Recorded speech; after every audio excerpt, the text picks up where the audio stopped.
Yo les trashers, saviez-vous que les jeux vidéo peuvent parfois vous obliger à partir chasser des trésors, creuser dans des cimetières et décoder des programmes informatiques dans la vraie vie? On avait déjà évoqué ce sujet des mystères dans une autre vidéo où il y avait par exemple Isaac ou Overwatch, mais clairement il y en a plein qui sont passés à la trappe. Donc aujourd'hui on va parler de 3 nouveaux mystères dont un pas encore résolu. Portal. Portal est une énigme cachée assez folle qui commence pourtant grâce à quelque chose que vous entendez dès le début du jeu dans votre cellule, cette petite musique.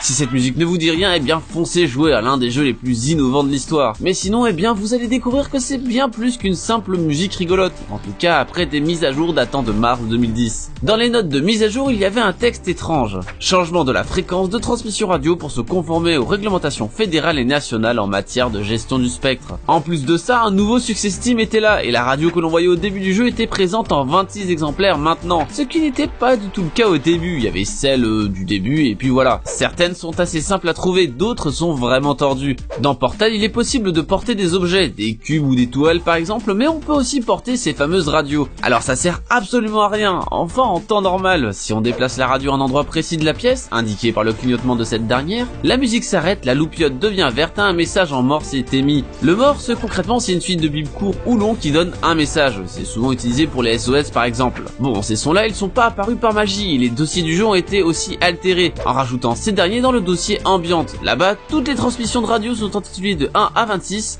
mais avec le préfixe dinosaure. Ouais, étrange. Le truc c'est que des fichiers son ça peut aussi transmettre des images grâce à une technologie, le SSTV ou Slow Can Television. Grâce à des sons assez stridents, on peut réussir à envoyer une image. Grâce à cette technologie, 25 images ont été retrouvées à l'intérieur des transmissions radio avec des trucs vraiment étranges, une vache bizarre, une blouse, voire carrément un crâne humain. Bon, je vais pas vous donner tous les détails, sinon on est parti pour une vidéo d'1 heure, mais concrètement, certaines images peuvent être cutées en 4. En récupérant les caractères sur ces dernières, on trouve ça. Alors comme ça veut pas dire grand chose, mais c'est un HMD5, un code chiffré quoi. Et plus particulièrement d'un BBS, une sorte de serveur qui permet aux utilisateurs de se connecter à l'aide d'un terminal, un ancêtre d'internet tout simplement. Il fallait donc appeler le numéro du BBS avec un logiciel fait pour et un modem 56K. Ouais, le modem 56K est important car sinon ça ne marchait tout simplement pas. Ensuite, en tapant backup sur le login et sur le mot de passe aussi, d'ailleurs pire idée de mettre le même mot de passe que son identifiant, on avait une phrase, ouais c'est tout. Assez décevant, indiquant Aperture Laboratories GLaDOS V3.11. Et c'est tout. Derrière, l'ordinateur vous jarte au bout de 5 minutes et basta. Ouch, la frustration. Bon, ça s'arrête pas là, parce que le 3 mars 2010, une nouvelle mise à jour est déployée qui change carrément la fin de Portal. Bon, c'est très discret, mais tout de même, c'est pas un bug et c'est totalement intentionnel. On peut y voir notre protagoniste, Shell, se faire traîner, tout simplement. Par contre, le BSS a été mis à jour aussi.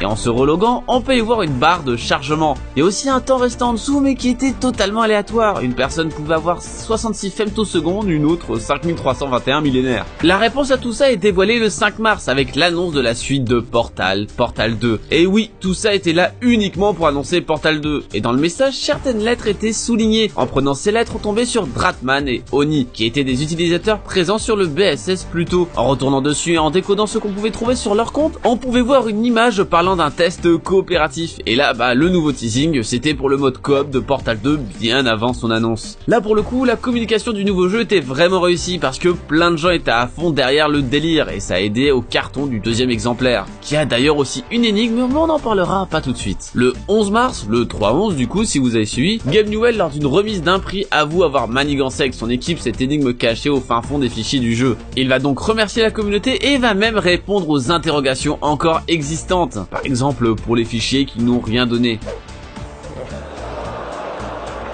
Oh zut alors, son PC a crash pile au moment où il allait tout dévoiler. C'est pas de chance quand même. Ah là là, quel troll.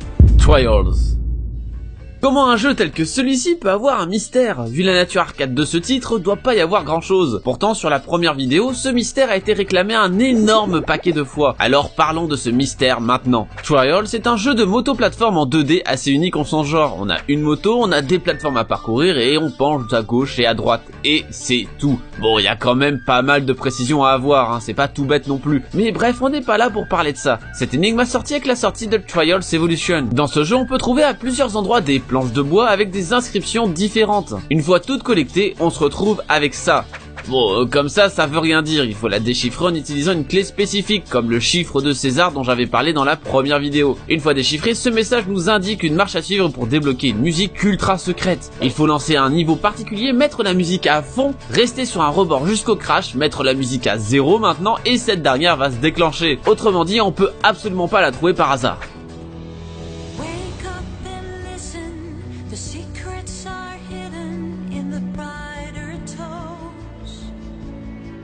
Bon, elle dure 4 minutes donc on va pas tout passer, mais déjà fallait le trouver, hein, et c'est vraiment que le tout début. Maintenant, cette musique, il va falloir la passer au spectrographe, un outil pour avoir une image à partir d'un son. Maintenant, on se retrouve avec un code en morse. Grâce à ce code, on peut trouver un site internet sur lequel il y a des images un peu bizarres. D'ailleurs, il y en a un sacré paquet puisqu'une nouvelle apparaissait tous les jours. Bon, ça va, c'était toujours la partie facile. Vous êtes prêts? Au bout d'un moment, la communauté a remarqué les images correspondaient à un scientifique et son nom était utilisé dans un système de clés de chiffrement, comme César pour le coup. Mais cela a mené à une autre mini-énigme qu'il a fallu résoudre pour accéder à un autre site web. Enfin, grâce à ce site web, l'énigme est devenue plus réelle en donnant des coordonnées menant à 4 villes: Helsinki, San Francisco, Sydney et Bath, ou Bath, je sais pas trop. La communauté s'est donc empressée de s'y rendre pour y déterrer des boîtes. Hallucinant, 3 des 4 boîtes contenaient une clé en métal et une citation, ça semble être il y a des lustres. La 4e, quant à elle, contenait des documents vieux de 300 ans, un acte de vente d'une propriété française dans les années 1700. Il y avait aussi une map, car il y avait encore à creuser bien sûr. Avec cette dernière, c'était dans un cimetière que les gens se sont rendus pour déterrer la boîte. Autant dire que fallait pas avoir froid aux yeux. Dans celle-ci, une montre de poche datant de 1916, ainsi qu'une clé encore une fois, et ça en fait donc 5.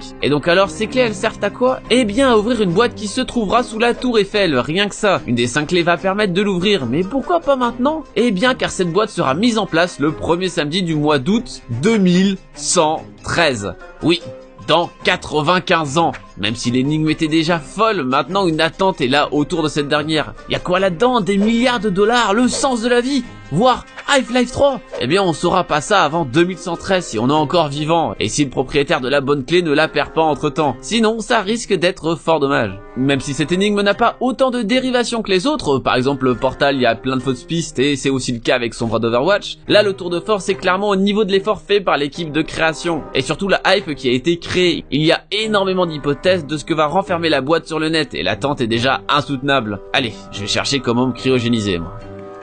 Doki Doki Literature Club. Ouais, c'est la principale raison de la vidéo en fait, hein. Doki Doki Literature Club a pas mal de mystères. D'ailleurs, beaucoup ne sont pas encore trouvés. Doki Doki Lit, bon, on va dire des DLC, hein, c'est plus court et moins chiant, est un visual novel dans notre pays bien de chez nous. Ça peut s'apparenter pas mal au livre dont vous êtes le héros. Vous avez des dialogues, et que ça, par ailleurs, il n'y a pas du tout de gameplay.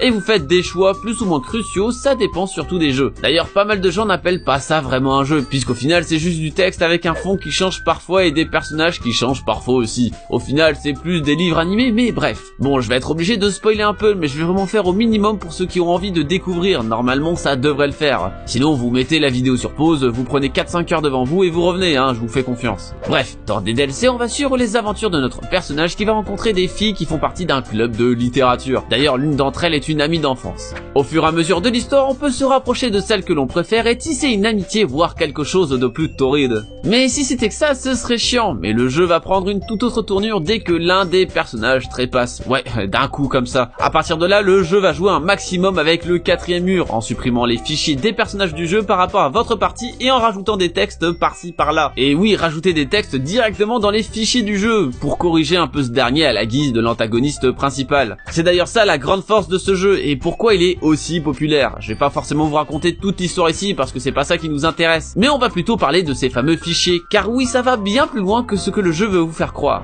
Il y a un dossier qui nous intéresse particulièrement, le dossier Character, personnage en anglais. Là-dedans, on peut trouver des fichiers avec une extension en .chr pour les 4 filles du jeu, Natsuki, Sayuri, Yuri et Monika. Alors déjà, le .chr, ça n'existe pas, hein, c'est utilisé pour absolument rien, et au final, le jeu l'utilise plus comme indicateur qu'autre chose en fait, puisqu'il ne peut pas vraiment être utilisé tel quel. Mais du coup, ça permet de cacher pas mal de choses, alors commençons. Pour Sayuri, si on modifie l'extension en .hog, donc information, on va avoir ce son bizarre. Bon, juste ça, on n'en fait pas grand chose, mais une fois passé au spectrographe encore une fois, on trouve carrément un QR code. Si on le scanne à l'aide de notre téléphone, on tombe sur ce site, www.projectlibitina.com. Là-dessus, on va avoir des informations sur un sujet de test, mais c'est quoi le rapport? Bref, on verra peut-être ça plus tard. Néanmoins, on peut voir qu'une femme, appelée Libitina, est née en 2001 et qu'elle est la proie d'expériences extrêmement violentes. On a très peu d'infos dans ce rapport, si ce n'est qu'elle ne peut pas avoir de contact avec d'autres personnes, sous peine de mort de ces dernières. Ouch. On y voit aussi l'apparition d'un nom, le Third Eye, en français, le troisième œil. Pour ce qui est de Monica, il va falloir changer l'extension .chr en .png pour tomber sur cette image avec un code bizarre au milieu d'un anneau de feu. Alors non, là c'est pas un QR code, rangez votre téléphone, vous n'arriverez pas à scanner ça, mais plutôt du binaire. Un langage compris par n'importe quel ordinateur uniquement composé de 0 et de 1. Une fois déchiffré, on tombe sur un autre message, cette fois-ci en base 64, et un déchiffrement encore plus tard sur une discussion. Dans cette dernière, on peut voir encore la mention du troisième œil. Y aurait-il une liaison avec Libitina? Passons à Natsuki maintenant. Ici, c'est aussi une modification au .png du fichier. Là, en l'ouvrant, on tombe sur une image avec des couleurs étranges. Bon là, si certains éditeurs photo regardent, on voit que les couleurs ont été inversées. Si on les réinverse et qu'on recolle l'image correctement, on a l'image d'une femme aux cheveux blonds, qu'on ne voit absolument jamais dans le jeu. Peut-être Libitina qui sait encore une fois. Enfin, pour Yuri, pas de modification à faire. On va récupérer ce qu'il y a dans le .chr pour le déchiffrer sous base 64. Et là, cette fois-ci, un poème. Là, par contre, pas vraiment de lien, on dirait. C'est un extrait d'une creepypasta de 2015 qui a été écrite par le développeur de DDLC. Donc pas de liaison avec cette fameuse Libitina. Quoique. Mais enfin bref, il y a encore beaucoup d'éléments dans les fichiers de ce jeu qu'on peut trouver au fur et à mesure, et la communauté autour est extrêmement attentive aux moindres changements du jeu. Certains disent que Libitina est le prochain jeu du développeur, d'autres que Yuri et Libitina. Là, seul le temps nous le dira. Bon, je pense qu'on est encore à la surface avec celle-là. Néanmoins, ça a l'air de cacher pas mal de choses sur un jeu qui garde l'attention déjà de beaucoup. Et la différence avec les deux autres, c'est qu'ici on n'a pas du tout la réponse pour le moment. Et c'est ça qui est ultra excitant avec ces fameux mystères enfouis. Comme pour la première vidéo, je trouve tout ça ultra fascinant. Ça donne une énorme profondeur à des jeux qui en ont déjà une pour la plupart. Ça crée un vrai effort de groupe pour les communautés derrière et ça pousse aux théories et à l'imagination. Et bah ça, c'est carrément cool. Et voilà pour cette deuxième vidéo sur les mystères. Alors, vous les connaissiez déjà ou vous êtes totalement passé à côté lorsque vous avez joué à ces jeux qui sont pourtant plutôt populaires? Eh bien, dites-moi tout ça dans les commentaires. Si la vidéo vous a plu et que vous voulez un troisième épisode, eh bien bombardez la barre des pouces bleus. Et s'il y a un engouement, eh bien on en refera un. On n'oublie pas bien sûr de partager la vidéo un maximum et de s'abonner à Trash si ce n'est pas déjà fait. Ah, et n'hésitez pas non plus à faire un tour sur ma chaîne personnelle et à vous y abonner. Ça mange pas de pain. C'était Léo la chaîne Techmaker et surtout, n'arrêtez jamais d'apprendre. Salut!